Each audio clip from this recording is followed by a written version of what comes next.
Hermanos, buenos días. Acompáñenme, por favor, en sus Biblias a Primera de Corintios, primera epístola de Pablo a los Corintios, capítulo 15.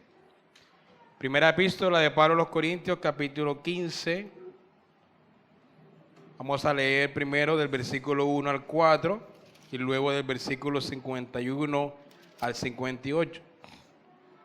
Podemos ponernos todos de pie para leer la santa palabra de nuestro Señor.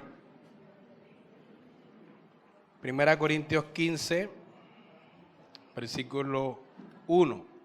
Dice la palabra de nuestro Señor. Además, os declaro, hermanos, el evangelio que os he predicado, el cual también recibisteis, en el cual también perseveráis, por el cual asimismo, si retenéis la palabra que os he predicado, sois salvos, si no creísteis en vano. Porque primeramente os he enseñado lo que asimismo recibí, que Cristo murió por nuestros pecados conforme a las Escrituras, y que fue sepultado y que resucitó al tercer día conforme a las Escrituras. Versículo 51. Y aquí os digo un misterio: no todos dormiremos, pero todos seremos transformados. En un momento, en un abrir y cerrar de ojos, a la final trompeta. Porque se tocará la trompeta y los muertos serán resucitados incorruptibles y nosotros seremos transformados. Porque es necesario que esto corruptible se vista de incorrupción y esto mortal se vista de inmortalidad. Y cuando esto corruptible se haya vestido de incorrupción y esto mortal se haya vestido de inmortalidad, entonces se cumplirá la palabra que está escrita: sorbida es la muerte en victoria. ¿Dónde está, oh muerte, tu aguijón? ¿Dónde, oh sepulcro, tu victoria? Ya que el aguijón de la muerte es el pecado, y el poder del pecado la ley. Mas gracias sean dadas a Dios, que nos da la victoria por medio de nuestro Señor Jesucristo. Así que, hermanos míos, estad firmes y constantes, creciendo en la obra del Señor siempre, sabiendo que vuestro trabajo en el Señor no es en vano. Amén. Amado Padre Celestial, te damos muchas gracias, Señor, por esta porción de las Escrituras que tú inspiraste para nosotros, por usar a tu siervo Pablo, el apóstol Pablo, para escribir esta carta en un contexto muy particular, Señor, y además porque tú preservaste esta porción hasta nuestros días, para que podamos ser edificados y alimentados con esta palabra. Así que te pedimos que el mismo Espíritu que inspiró esta porción de las Escrituras en el apóstol Pablo, hoy nos ilumine a nosotros para correcto entendimiento y también para aplicación, Señor. Te lo pedimos en el nombre de tu Hijo. Amén. Bueno, mis hermanos, hoy la cristiandad en general, la cristiandad o el cristianismo en general está celebrando lo que comúnmente se conoce como Domingo de Resurrección. El viernes se supone que fue la muerte de nuestro Señor Jesucristo y el domingo, al tercer día, se celebra la resurrección.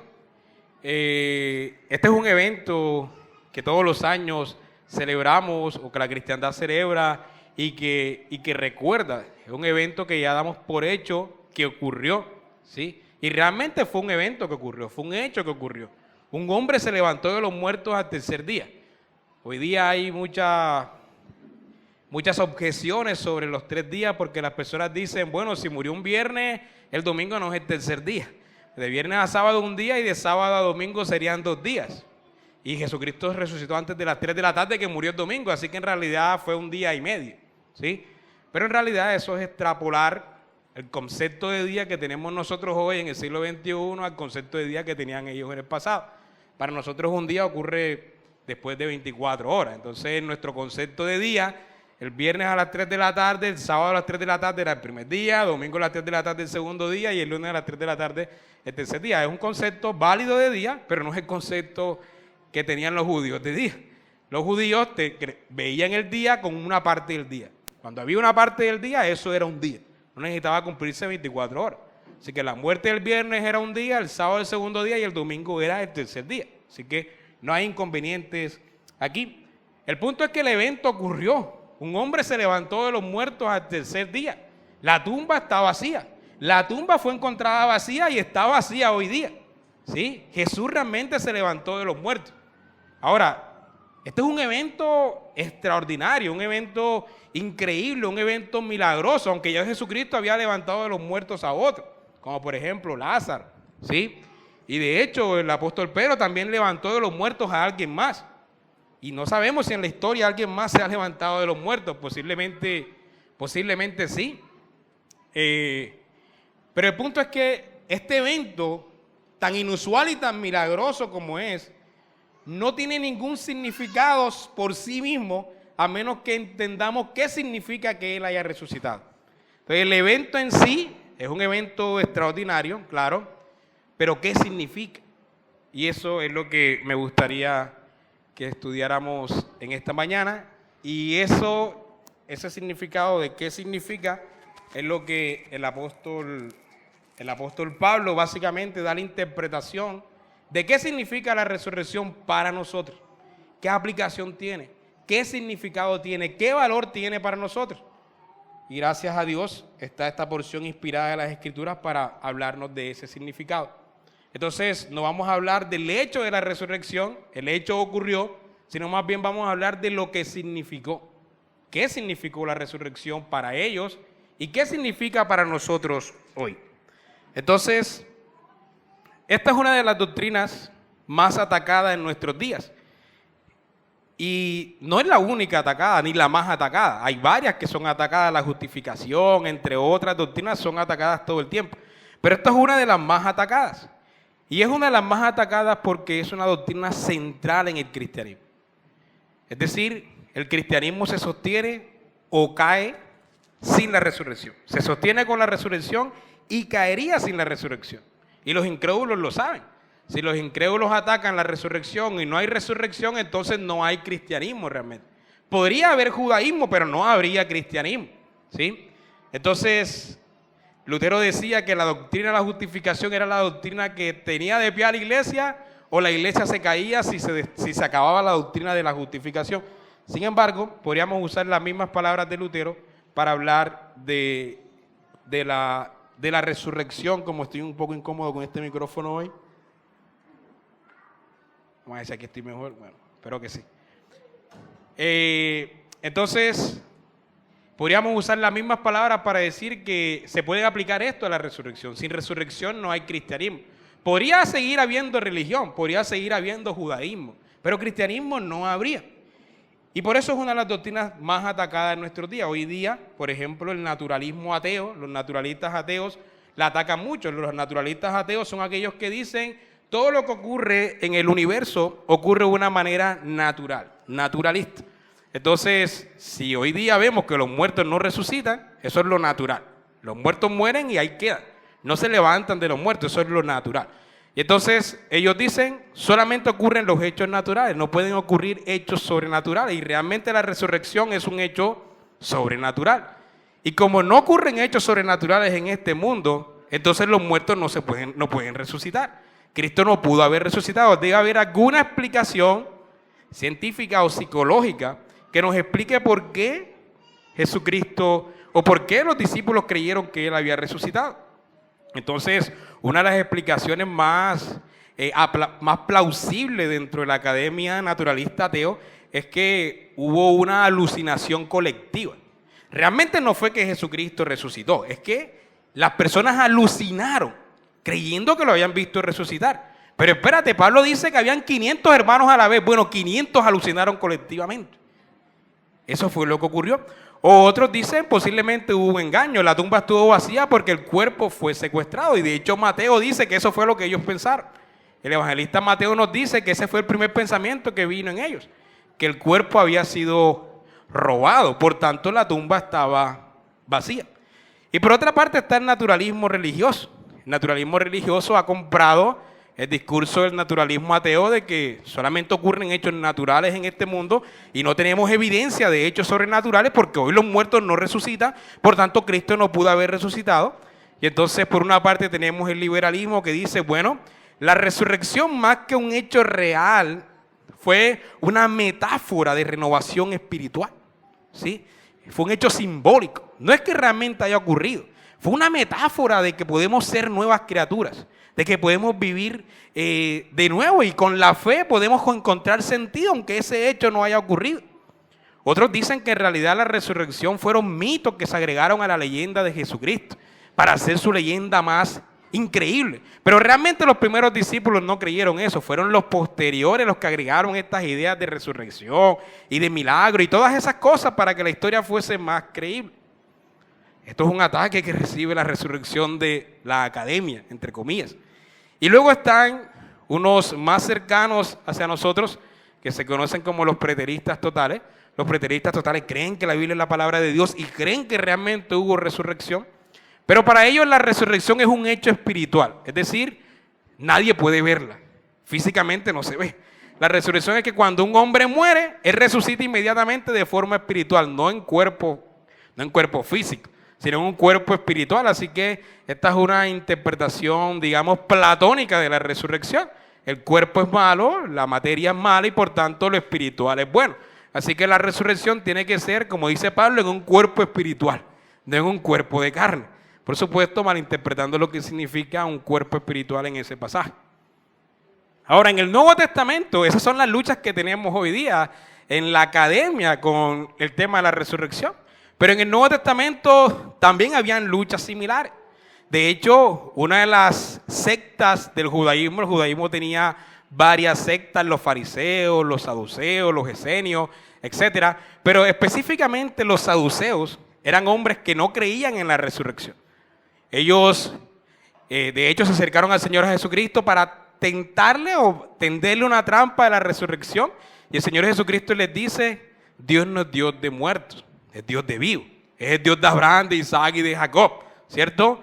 Porque ellos no creían en la resurrección, habían sido muy influenciados por la filosofía griega, que en cierta manera era una filosofía naturalista y por tanto ellos no creían ni en demonios, ni en hechos sobrenaturales, ni tampoco en una resurrección. Así que muchos cristianos que habían llegado al cristianismo bajo estas influencias de la filosofía griega y de los saduceos, etcétera, venían con esas concepciones al cristianismo y habían comprado la idea de que realmente los muertos no resucitan, de que los muertos no iban a resucitar. Y entonces Pablo dice, todo este discurso está aquí porque Pablo quiere corregir ese malentendido de que los muertos no resucitan. Si los muertos no resucitan, entonces Cristo no resucitó, y si Cristo no resucitó, nuestra fe es vana. Y tampoco resucitaremos nosotros.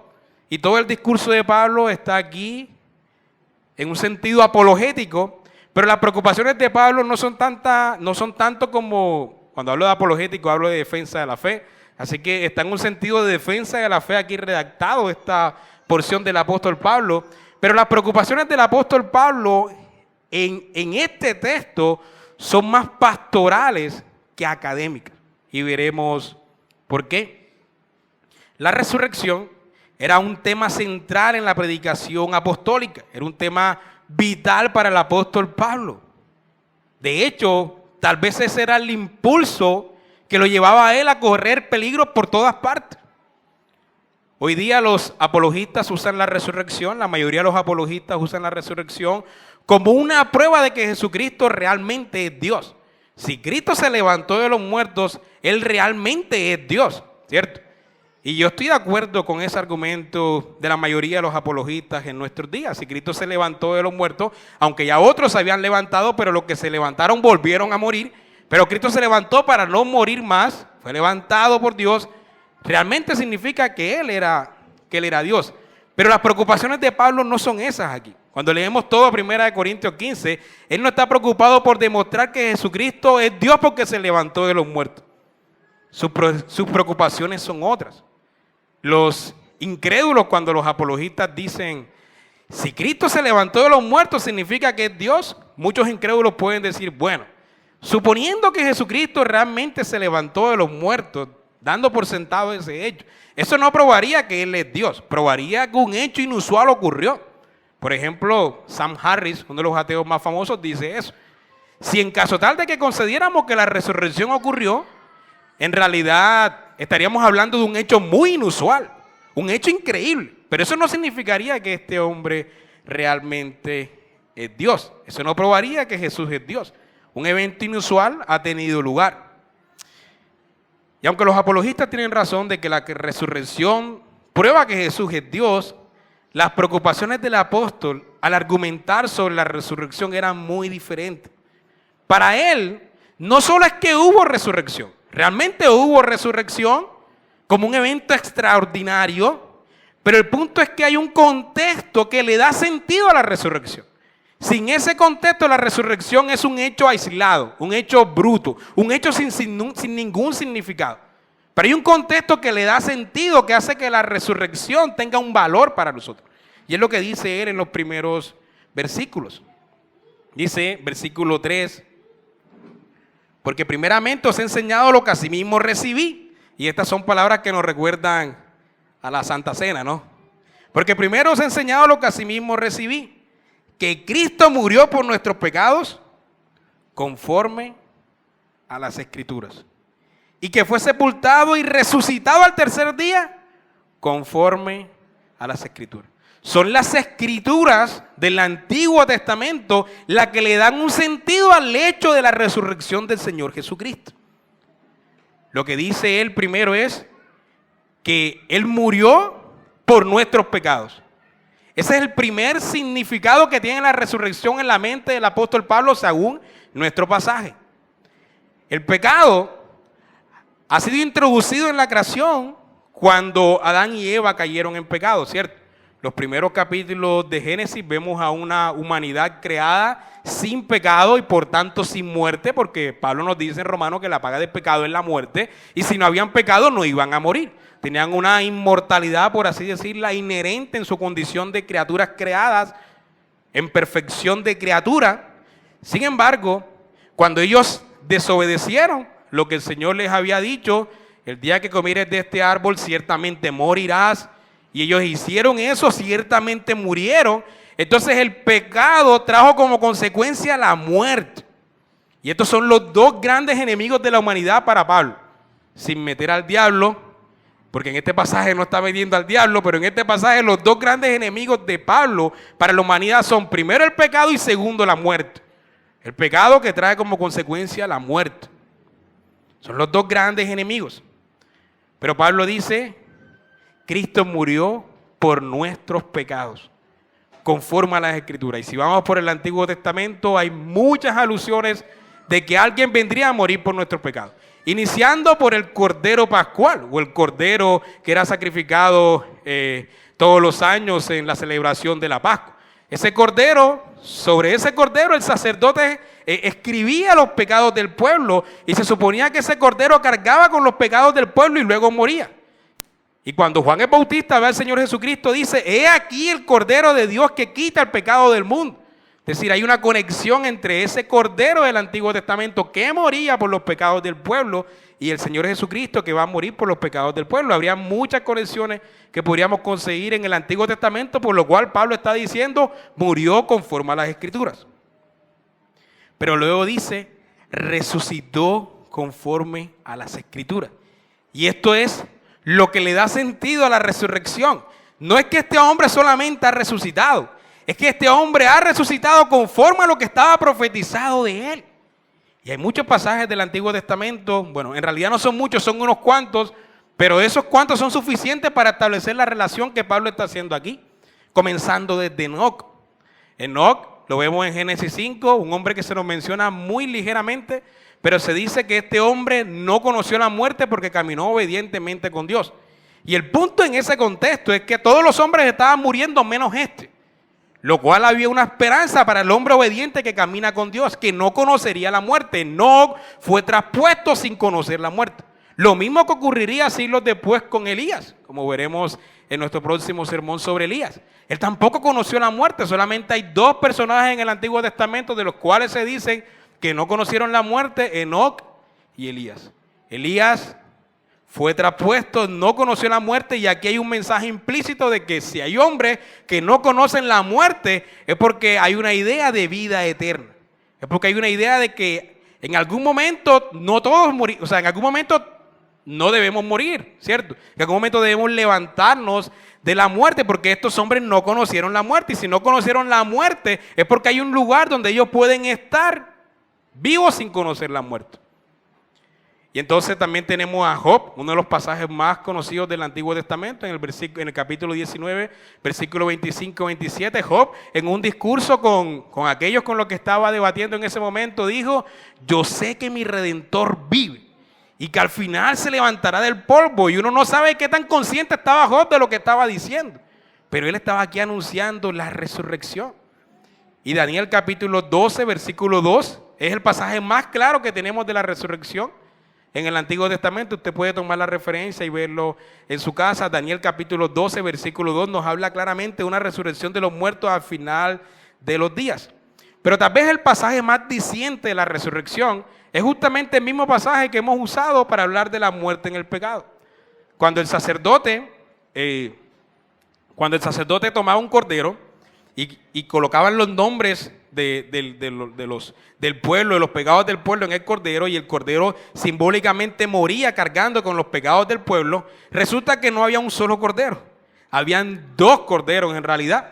Había otro cordero que cuando éste moría, colocaban este cordero, escribían los pecados del pueblo y lo llevaban al desierto, y el cordero iba caminando para el desierto y se perdía en el desierto.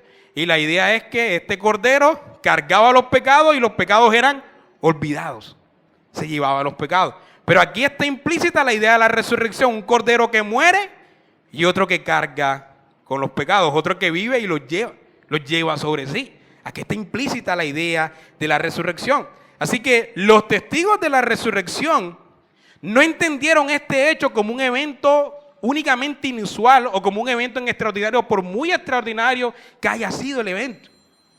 Ellos vieron el evento como un cumplimiento de las Escrituras. Este es el contexto que le da sentido a la resurrección. Ahora, si la resurrección no ocurrió, notemos lo que va a decir el apóstol Pablo, esto tiene consecuencias catastróficas para la cristiandad o para el cristianismo. La cristiandad se convertiría en judaísmo si no hubo resurrección, o se convertiría en ateísmo. Ahora me estoy recordando un chiste de un profesor que conozco, que una vez le preguntaron en clase que cuál era la diferencia entre cristiandad y cristianismo. Digo, bueno, la diferencia es que uno termina en da y el otro termina en ismo. La cristiandad o el cristianismo, sin la resurrección, la cristiandad o el cristianismo se convertiría en eso, se convertiría en judaísmo o en ateísmo, y veamos por qué. Versículo 12 dice: pero si se predica de Cristo que resucitó de los muertos, ¿cómo dicen algunos de entre vosotros que no hay resurrección de muertos? Noten, hermanos, que esto estaba ocurriendo dentro de una iglesia. Una iglesia a la que Pablo en los primeros versículos le ha llamado santos. Santos en Cristo. Y en una iglesia de santos en Cristo estaban negando la resurrección de los muertos. Es increíble.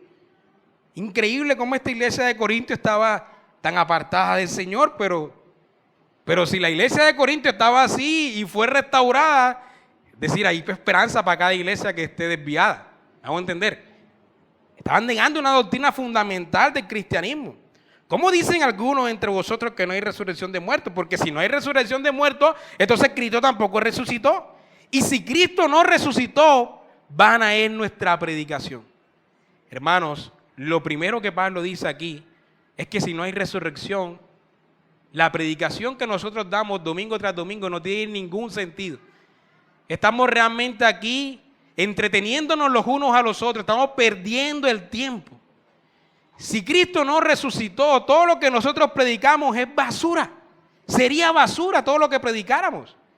No tendría ningún poder para transformar las vidas de nadie. Si Cristo no resucitó, no deberíamos estar predicando porque es perder el tiempo. Es la idea de Pablo aquí. O sea, ¿cómo pueden negar la resurrección? Si niegan la resurrección, la predicación sería vana. No habría predicación. ¿Qué predicaríamos los domingos? Algunos que son más moralistas predicarían sobre moral, pero en una iglesia cristiana todos los domingos debemos predicar sobre lo que Cristo hizo por nosotros. Y si no hay resurrección, ¿qué predicaríamos entonces? El cristianismo se convertiría en una sinagoga de predicación moral. No habría iglesia realmente. Y entonces dice, vana también es vuestra fe.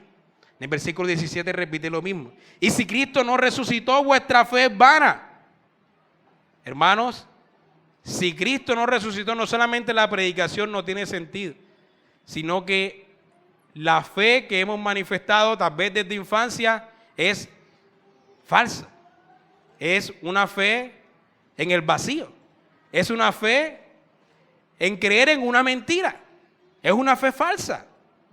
Realmente es una fe vana, como dice el apóstol Pablo. Y entonces en el versículo 15 dice: y somos hallados falsos testigos de Dios, porque hemos testificado de Dios que Él resucitó a Cristo, el cual no resucitó, si en verdad los muertos no resucitan. Si Cristo no resucitó, ellos, los apóstoles, eran falsos testigos. Es decir, en el Antiguo Testamento un falso testigo merecía la pena de muerte. Eran falsos testigos, merecedores de muerte. Y lo mismo se podría decir de nosotros hoy, que predicamos a un Cristo que resucitó, que realmente no resucitó. Somos falsos testigos, estamos mintiendo, somos mentirosos. Y tal vez lo más cruel, aunque todo esto es terrible, en el versículo 17 dice: y si Cristo no resucitó, vana es vuestra fe, aún estáis en vuestros pecados. Si Cristo no resucitó, no hay perdón de pecados. No hay perdón de pecados, así que no hay remedio para la culpa que tengas en tu conciencia. No hay remedio para nada de eso, porque aún estás en vuestros pecados. De hecho, la única salida aquí es volver al judaísmo y volver a sacrificar animales, porque Cristo no resucitó y tenemos que seguir sacrificando animales como para curar nuestros sentimientos de culpa. La única salida más religiosa posible al hecho de que aún estamos en nuestros pecados. Pero entonces, si aún estamos en nuestros pecados, vana es la predicación y vana es nuestra fe. Y en el versículo 18 dice: entonces también los que durmieron en Cristo perecieron. Decir, hermanos, después de la muerte no hay nada. Esta es la única vida que tienes hoy. Como dice un predicador famoso en nuestros días: tu mejor vida ahora, porque no hay otra vida, ¿cierto? Entonces, esto es todo lo que tienes. Cuando mueras, desapareces eternamente. Eternamente aniquilado, eternamente desaparecido. No hay vida después de la muerte. Y todos nuestros hermanos que ya murieron en Cristo realmente vivieron toda su vida con una fe vana, porque no hay vida, no hay esperanza para ellos después de la muerte. Entonces la muerte tiene poder sobre nosotros, porque qué miedo morir y desaparecer eternamente. Entonces la muerte nos atormenta. Y entonces concluye en el versículo 19 diciendo: si en esta vida solamente esperamos en Cristo, si en esta vida solamente esperamos en Cristo, somos los más dignos de conmiseración de todos los hombres. Somos los más desdichados de todos los hombres. Porque si esta iglesia de Corintios cree en Cristo, pero no cree en la resurrección de Cristo, ¿qué creían de Cristo? Esa es la pregunta. ¿Qué es lo que ellos predicaban? ¿Qué es lo que ellos creían de Cristo? Entonces, lo que Pablo está diciendo es que ellos solamente veían esperanza de Cristo en esta vida hasta que murieran y listo. Y Pablo dice: si eso es así, somos los hombres más miserables. La palabra conmiseración aquí es una traducción bastante, reduce el lenguaje de lo que Pablo está diciendo aquí. Es una traducción bastante misericordiosa, por así decirlo. La palabra de Pablo aquí es que somos unos miserables. Somos unos desdichados. Si solamente Cristo nos sirve para esta vida, entonces qué ridícula sería nuestra fe. Así que todo esto que Pablo está diciendo tiene que calar hondo en el pensamiento de los corintios y en el pensamiento de nosotros. Pero si Cristo resucitó, entonces nuestra predicación no es vana. Entonces podemos predicar todos los domingos de esa poderosa verdad de que Él resucitó, lo cual tiene un significado poderoso para nosotros. Entonces nuestra fe no es vana. Entonces no somos testigos falsos y no estamos en nuestros pecados, que es el significado principal de Pablo aquí. Si no estamos en nuestros pecados, entonces tenemos derecho a seguir predicando que hay perdón de pecados, y entonces nuestra fe es gloriosa, es saludable, es sana, realmente hay poder. Y entonces podemos realmente tener esperanza de aquellos que ya durmieron antes de nosotros. De aquellos que ya durmieron no porque estén en un estado de dormir, sino que la idea de durmieron es que se van a levantar. ¿Sí? Entonces podemos tener esperanza para aquellos que ya perdieron un familiar en Cristo de que algún día lo verán nuevamente. Y podemos predicar en sus funerales que se levantarán de ahí si fueron fieles en Cristo. Y podemos predicar eso con poder en un funeral. Entonces ya no somos los más desdichados de los hombres, sino lo contrario, ¿cierto? Somos los más afortunados de los hombres. Y entonces en el versículo 22 dice, porque así como en Adán todos mueren, también en Cristo todos serán vivificados. Solamente en Cristo hay vida. Si la resurrección realmente ocurrió como Pablo la está predicando, entonces realmente tenemos vida en Cristo, tenemos justificación, tenemos vida eterna en Él. Y en el versículo 24 nos dice que ya que Cristo resucitó, tiene control sobre todas las cosas. Miren lo que dice. Luego el fin. En el versículo 23 dice, en el versículo 22, porque así como en Adán todos mueren, también en Cristo todos serán vivificados. Es decir, todos tienen vida eterna, todos son justificados y por tanto van a resucitar, pero cada uno en su debido orden. Cristo la primicia, luego los que son de Cristo en su venida. Y luego el fin, cuando entregue el reino al Dios y Padre, cuando haya suprimido todo dominio, toda autoridad y toda potestad, porque preciso es que Él reina hasta que haya puesto a todos sus enemigos debajo de sus pies. ¿Qué está haciendo Cristo en estos momentos? Reinando. No es un rey en el exilio. Es un rey reinando, suprimiendo a todos sus enemigos. No es que reinará cuando vuelva, como algunos piensan, es que ya está reinando. Cuando vuelva termina su reino, es lo que está diciendo aquí. Cuando haya suprimido todo dominio, toda autoridad y toda potencia, porque preciso es que reina hasta que haya puesto a todos sus enemigos debajo de sus pies. Y el postrer enemigo que será destruido es la muerte. Porque todas las cosas las sujetó debajo de sus pies, y cuando dice todas las cosas han sido sujetadas a Él, claramente se sostuvo aquel que sujetó a Él todas las cosas. Pero luego que todas las cosas le sean sujetas, entonces también Él mismo se sujetará a aquel que le sujetó a Él todas las cosas, para que Dios sea en todos. Entonces, si Cristo realmente resucitó, Cristo está reinando sobre todas las cosas en este momento. Tiene control sobre todo lo que nos pasa a nuestro alrededor. Nada se escapa de sus manos. Si no resucitó, no habría esperanza para eso. No habría un Cristo reinando, ni gobernando, ni teniendo el control sobre todas las cosas que pasan en tu vida. Y entonces, la resurrección de Cristo significa que hay vida eterna para nosotros. La resurrección significa para Pablo que tú también resucitarás. Si Cristo resucitó, las primicias, luego los que son de Cristo en su venida y los que estén vivos cuando Cristo vuelva serán transformados. Hermanos, si Cristo no resucitó, nosotros no resucitaremos. Pero el argumento del apóstol Pablo es que nuestra resurrección futura está ligada al hecho de que Jesús resucitó. Y si realmente Jesús resucitó como los testigos dijeron y como la Escritura decía, entonces nuestra resurrección es segura, es certera. Realmente resucitaremos algún día. Si mañana morimos, resucitaremos. Si mañana viene Cristo, seremos transformados. Esto quiere decir, hermanos, que hay victoria sobre la muerte. Que nosotros vencemos a la muerte. La muerte no tiene poder sobre nosotros. Porque tu mejor vida no es ahora. Tu mejor vida es después de la muerte. Por eso no debes temer, no debe haber temor para morir. Y nuevamente no es como dice un predicador famoso, tu mejor vida ahora. Si tu mejor vida es ahora es porque no hay vida después de la muerte. O porque si hay vida después de la muerte es porque vas al infierno. ¿Cierto? Pero para nosotros que realmente creemos en Cristo y de los cuales tenemos la certeza de la resurrección, nuestra mejor vida está por venir. ¿Sí? De hecho, nuestra mejor vida es después de la muerte. Aunque tengamos muchas cosas que amamos en esta vida, el consuelo del apóstol Pablo es que después de la muerte tenemos mejor vida. No porque vayamos a estar en un cielo sin cuerpo, incorpóreos eternamente. Eso también ocurrirá por un tiempo, el estado intermedio se conoce. Sino porque en algún futuro te levantarás de la tumba, tu cuerpo será unido a tu alma y vivirás eternamente sin que la muerte tenga poder sobre tu cuerpo. Ya la muerte no tiene poder sobre tu alma, pero todavía lo tiene sobre tu cuerpo. Pero en la resurrección no tendrá poder sobre tu cuerpo y vivirás eternamente. Así que para el cristiano la mejor vida está por venir siempre. Siempre.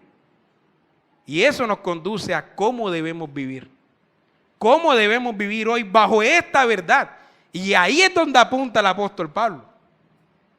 El significado de la resurrección tiene implicaciones para mi vivir hoy. Para cómo vivo yo hoy. Y el versículo 31 y 32 dice: os aseguro, hermanos, por la gloria que de vosotros tengo en nuestro Señor Jesucristo, que cada día muero. Si como hombre batallé en Éfeso contra las fieras, ¿qué me aprovecha si los muertos no resucitan? Comamos y bebamos porque mañana moriremos. ¿Qué significa? Que él enfrentaba todas las tribulaciones que enfrentaba, porque todos los días era una posibilidad para su mejor vida después.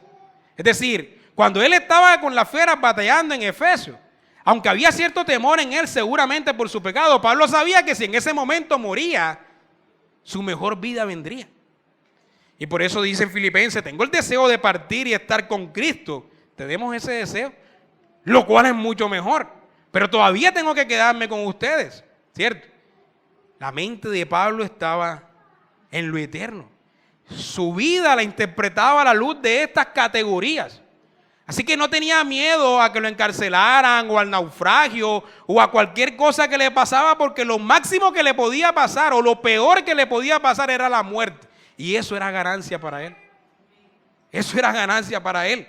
Es decir, que lo peor que le podía pasar no tenía poder sobre él.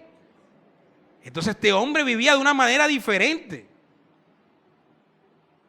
En la época de Karl Marx había un cristianismo que Karl Marx catalogó, de hecho, con su famosa frase: el cristianismo es el opio del pueblo.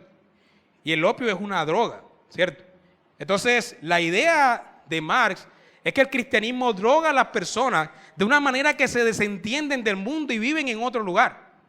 Y en un sentido, Karl Marx tenía razón, porque los cristianos se habían desentendido de su labor con el mundo y entonces vivían, era pensando en la vida eterna, desentendiéndose de aquí. Y Marx tenía razón, es el opio del pueblo. Ellos no tienen contacto con este mundo, están en otras. Ese es un extremo. Y Marx tenía razón cuando denunció a ese cristianismo escapista, ese cristianismo irrelevante. Pero la reacción a Marx fue también terrible.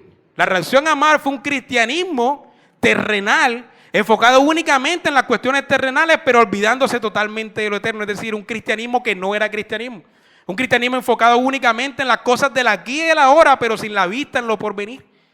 Y este fue un cristianismo bastante fútil, bastante vano. Pero la idea de lo que Pablo nos está diciendo aquí no es que nos escapemos de nuestro día a día. Pablo tiene es decir, no está en los extremos. Él dice: yo batallé con las fieras en Efeso, pero sin temor a la muerte. Es decir, el punto de Pablo es que uno tiene que tomar el control, o sea, vivir hoy, aquí y ahora, con nuestras obligaciones como cristianos, pero con la perspectiva de lo eterno. No desentendiéndote de tu labor hoy, ni tampoco olvidándote de lo eterno. Es ambas cosas todos los días. Viviendo, haciendo lo que Dios me ha mandado, pero con la perspectiva de lo eterno. Lo peor que me puede pasar es la muerte. Y eso en realidad no es malo. No es lo peor. Bueno, si es malo, bueno, eso es otro tema. Pero no es lo peor que te puede pasar. ¿Sí? Porque hay vida después de la muerte. Y por eso los pasajes que leímos hace un momento, vamos a leerlos nuevamente, versículo 51. He aquí os digo un misterio. En este momento de la historia, esto era un misterio para los lectores de Pablo. Para nosotros ya no es un misterio. Lo hemos leído desde que estábamos niños. Pero en este momento se revelaba el misterio. He aquí os digo un misterio. No todos dormiremos, pero todos seremos transformados. Es decir, no todos moriremos, porque en el momento en que Cristo vuelva habrá algunos con vida, pero esos no se quedarán atrás, esos serán transformados también. En un momento, en un abrir y cerrar de ojos, a la final trompeta, porque se tocará la trompeta, y esto tiene muchas interpretaciones, pero Todas esas interpretaciones oscurecen lo que realmente, a dónde apunta el pasaje. Y los muertos serán resucitados incorruptibles, sin corrupción. No más pecado, no más cuerpo sujeto a las enfermedades, no más cuerpo sujeto a las luchas mentales. Y nosotros seremos transformados. Porque es necesario que esto corruptible se vista de incorrupción y esto mortal se vista de inmortalidad. Y hermano, cuando esto corruptible se haya vestido de incorrupción y cuando esto mortal se haya vestido de inmortalidad, entonces se cumplirá la palabra que está escrita: sorbida es la muerte en victoria. ¿Dónde está, oh muerte, tu aguijón? Pablo está retando a la muerte. ¿Dónde está, oh sepulcro, tu victoria? Ya que el aguijón de la muerte es el pecado y el poder del pecado la ley, mas gracias sean dadas a Dios que nos da la victoria por medio de nuestro Señor Jesucristo. Hermanos, Pablo vivía día a día con esperanza contra la muerte. La muerte no lo atemorizaba, él la retaba. ¿Dónde está, oh sepulcro, tu victoria? ¿Dónde, oh muerte, tu aguijón? Si Cristo resucitó de los muertos, entonces eso es suficiente para mí, para enfrentar a la muerte sin temor.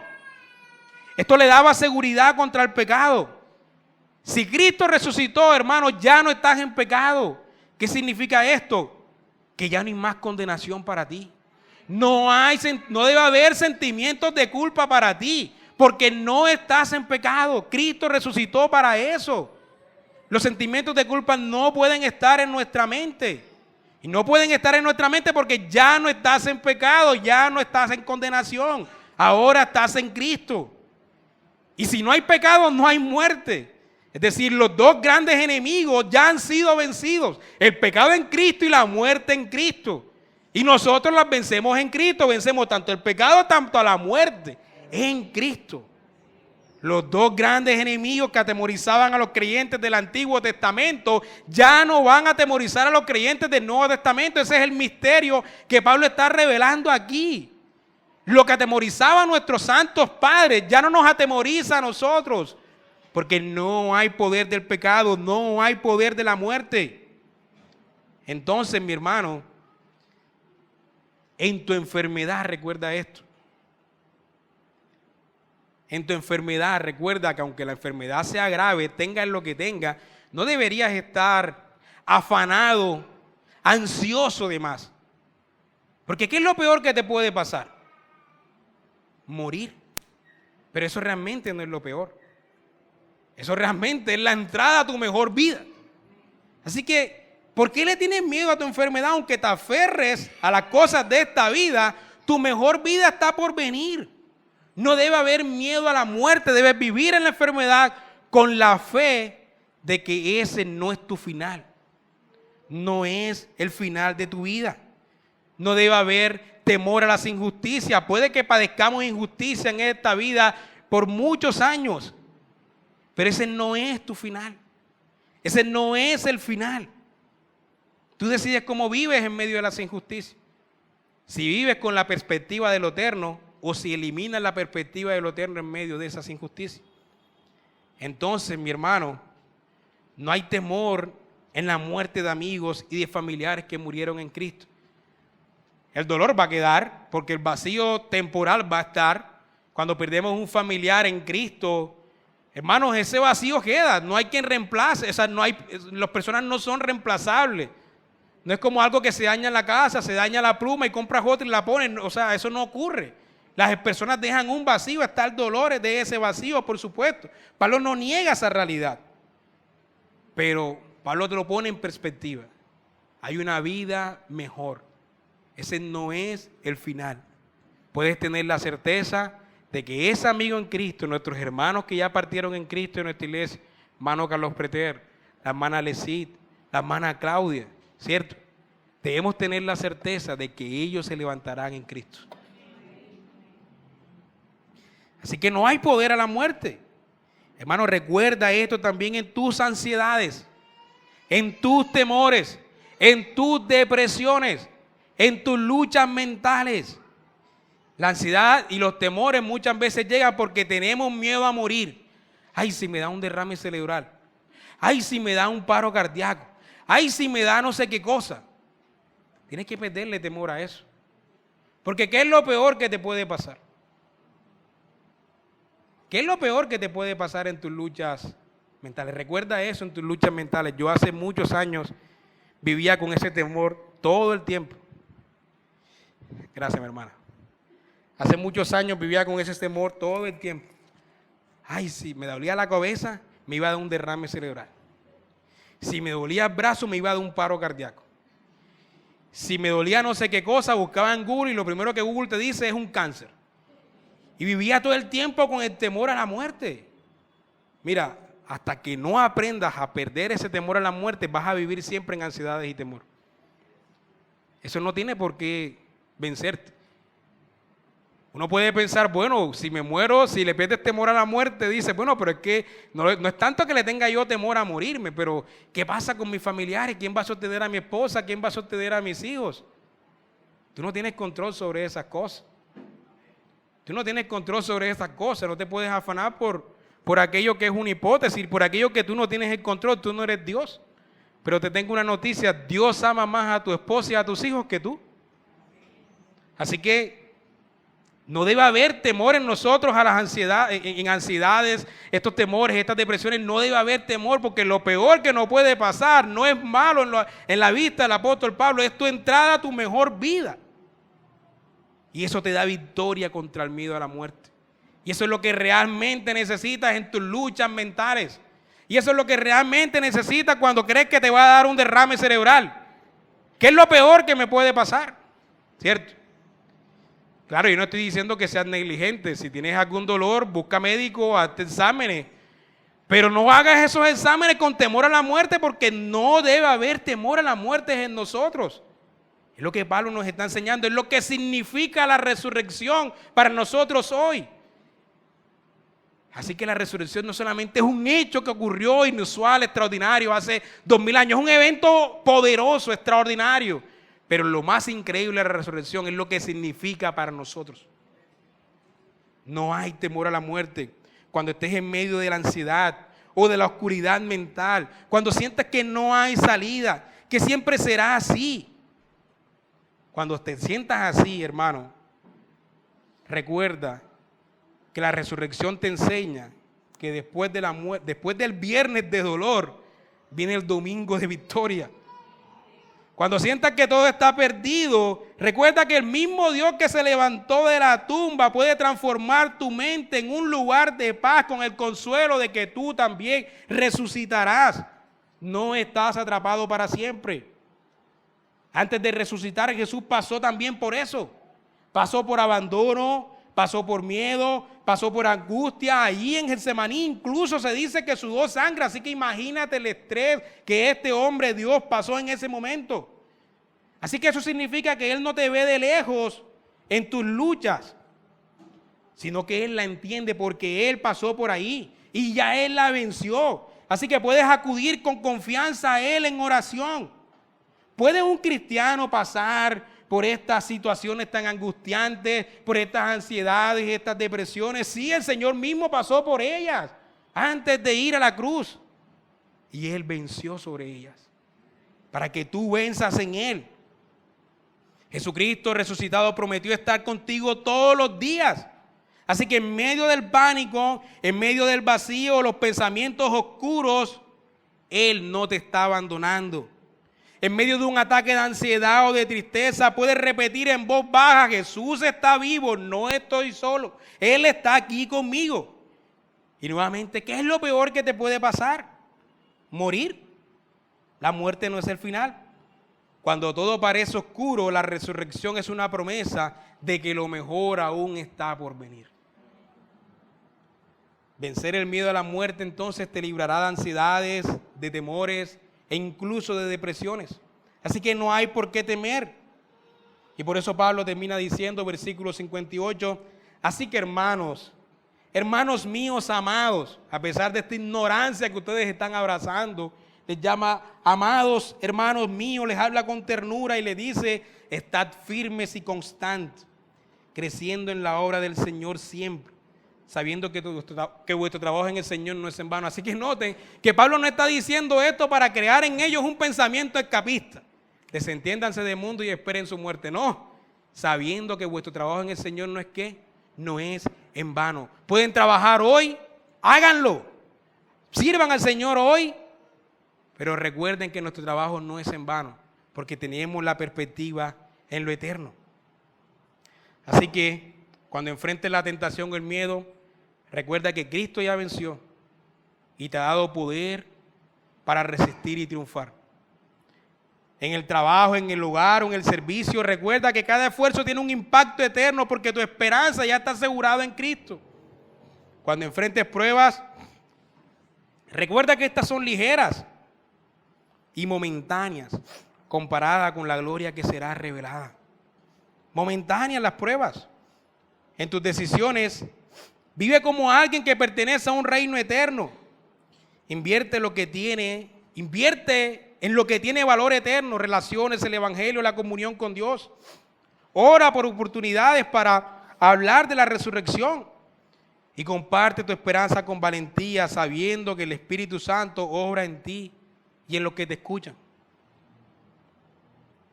Es como cuando la mujer da luz, ¿no?